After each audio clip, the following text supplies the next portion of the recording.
नमस्कार, आप देख रहे हैं डॉक्टर साहेब, आपके साथ मैं हूं उसका। दर्शकों, आज के इस एपिसोड में हम बात करेंगे हमारे एक व्यूवर का ये सवाल आया था। वो ये जानना चाहते थे कि कई बार ऐसा होता है कि वो ब्रेकफास्ट में, जो भी शुगर के पेशेंट है, अगर वो ब्रेकफास्ट में इंसुलिन नहीं ले पाते हैं तो क्या फिर वो लंच में इंसुलिन ले सकते हैं। इसी पे खास बातचीत करने के लिए आज हमारे साथ मौजूद है बिहार के जानी मानी फिजिशियन डॉक्टर पीवी सिंह।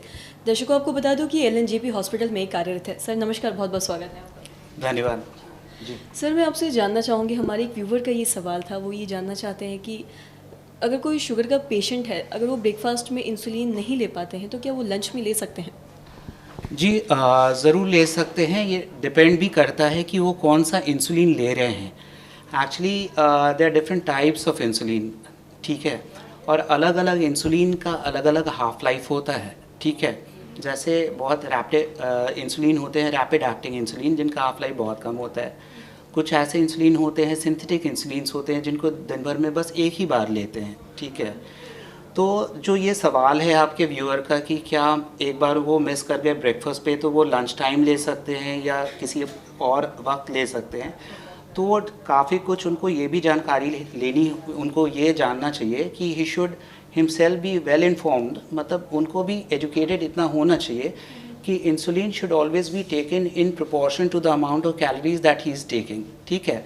मान लें कि ब्रेकफास्ट में वो 4 चपातियाँ खाते हैं लेकिन लंच में वो 2 ही चपातियाँ खाते हैं, तो मान लें कि वो ब्रेकफास्ट में 16 यूनिट इंसुलिन लेते हैं, तो उनको टाइट्रेट करके अपना इंसुलिन जो है ना उसको अपने, मान लें कि अपने लंच टाइम में उनको 12 यूनिट या 10 यूनिट ही लेते तो बेहतर रहता।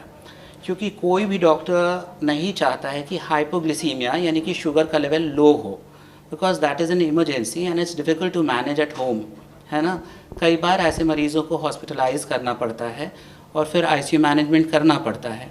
तो यही मैं उनको इन्फॉर्म करना चाहूँगा कि थोड़ा सा, मतलब जब हम इंसुलिन स्टार्ट करते हैं पेशेंट को, तो इनिशियल पीरियड जो होता है ना, एक टाइट्रेशन पीरियड होता है। Initial period whenever we start insulin with a patient, उनको सबसे पहले तो कन्विंस करना पड़ता है कि अब आपको पिनप्रिक्स जो है ना उससे अब अभ्यस्त होना पड़ेगा। और उस पिनप्रिक्स के बाद से एक टाइट्रेशन पीरियड होता है कि भाई अब टाइट्रेशन पीरियड में हम ग्लूकोमीटर से टाइट्रेट करते रहते हैं, भाई कि आप खाना खा रहे हैं तो आपका शुगर लेवल कैसा रह रहा है। तो अब उनको भी ये समझना है कि ओ अच्छा, हमने ब्रेकफास्ट पे मिस कर गया, I had been having breakfast of 4 chapatis, अब हमारा लंच टाइम 2 ही चपाती का है, तो ओके दैट्स वो 16 units of insulin that had been taking at that time, लेकिन अब हम 12 यूनिट लेंगे क्योंकि अब हमने तो वो मिस कर गया, तो 12 यूनिट लेंगे, that is enough for my lunch time, ठीक है। तो दैट इज़ द वे, हम मिस ना करें। मेरा ऐसा नहीं कि हाइपरग्लिसीमिया चला जाए, तो I will take insulin but in a lower dose, okay.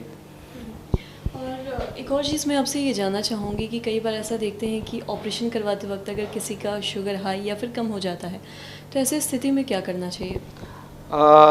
ये एक अच्छा सवाल है, क्योंकि ये हमारा जो ये संस्थान है तो ये बेसिकली एक सर्जिकल ही इंस्टीट्यूशन है। Most of the cases surgical managements ही यहाँ पर हम लोग करते हैं। तो बेसिकली प्री ऑपरेटिवली जब हम पेशेंट्स को प्रिपेयर करते हैं, और कई पेशेंट्स हम लोग देखते हैं कि डायबिटिक पेशेंट्स रहते हैं, तो इनिशियली जब हम लोग पेशेंट्स को उनको ये प्रयास करते हैं कि उनका डाइट प्लान उनका जो है वो हम लोग देखते हैं कि उनको एक डायबिटिक डाइट दे। We have got a dietitian over here, तो हम उनको बताते हैं कि आप डाइट क्या लें, और उनको हम लोग देखते हैं कि 1600 to 1800 kilo calorie diabetic diet पे हम लोग लाते हैं। Because once the patient is having a fracture, वो फ्रैक्चर हो गया तो वो एम्बुलेटरी तो है नहीं, टहल तो सकते नहीं हैं। तो यहाँ जैसे 3 आयाम है, एक है दवा, ठीक है, एक है डाइट और तीसरा है टहलना। तो टहलना तो चला गया, ठीक है, तो 2 ही चीज़ पे हमको मेंटेन करना है, एक है दवा और एक है उनका डाइट। तो डाइट पे तो हम लोग को सख्ती बरतनी है, तो सख्त कर देते हैं डाइट उनका।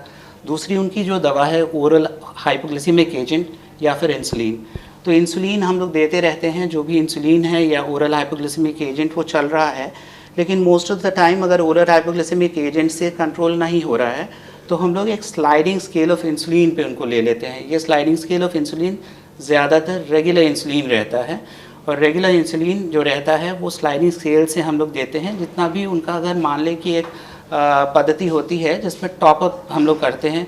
मान लें कि उनका शुगर मान लें कि 180 से ऊपर जा रहा है तो हम उनको मान लें कि 4 यूनिट्स देते हैं।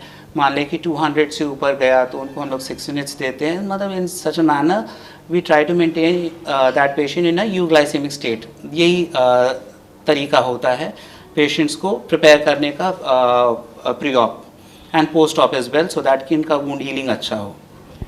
सर बहुत बहुत शुक्रिया आपको ये तमाम जानकारी देने के लिए। Thank you so much. तो आशा करते हैं दर्शकों की जो तमाम जानकारी है आपके लिए लाभदायक रही हो और आपका जो सवाल था इंसुलिन से रिलेटेड वो आपको जवाब भी मिल गया हो। तो दर्शकों आशा करते हैं कि तमाम जानकारी आपके लिए लाभदायक रही हो। तो आज की इस वीडियो में इतना ही। अगर आपने अब तक हमारे चैनल को सब्सक्राइब नहीं किया तो तुरंत कर ले, साथ ही हमारे फेसबुक पेज को लाइक करें। वीडियो देखने के लिए आपका धन्यवाद।